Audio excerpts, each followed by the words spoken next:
Bonjour à toutes et à tous. La gentillesse ne remplacera jamais la compétence. Il faut le dire. Être sympa, souriant, agréable, ça fait pas de toi un bon vendeur. Ça fait de toi quelqu'un d'agréable. C'est déjà bien, hein. C'est pas un métier d'être sympa. Alors, il faut être honnête là-dessus. Il y a beaucoup de commerciaux qui confondent trop souvent relationnel, politesse, disponibilité, gentillesse avec impact. Et ils pensent souvent, si le client m'aime bien, ça va signer. Mais non, le client, il peut passer un bon moment avec toi, il peut t'aimer et signer ailleurs. Parce qu'un client, il va pas payer pour ta gentillesse. Il va payer pour ta clarté, ta structure, ta capacité à trouver des solutions, à diagnostiquer, ta capacité à décider, à lui proposer des voies auxquelles il n'aurait pas pensé. Donc souvent, la gentillesse, elle va créer le confort. Mais c'est la compétence qui crée la confiance. Et seule la confiance fait signer.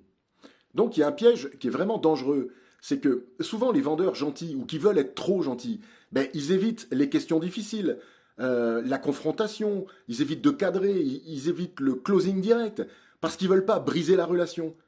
Résultat, c'est sûr que la relation, elle est intacte, mais le deal, il est absent. Alors que font les vendeurs compétents?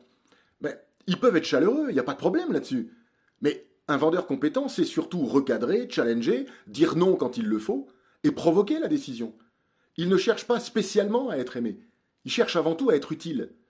Donc il y a une règle qui est simple, c'est que on peut t'apprécier et ne pas te respecter, mais on ne signe qu'avec ceux qu'on respecte.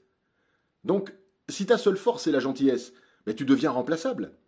Parce qu'en vente, la sympathie ouvre la porte, c'est indéniable, mais c'est la compétence qui ferme le deal. Et les deux, ce n'est pas du tout la même chose. Bonne journée, à bientôt, partage et abonne-toi. Au revoir.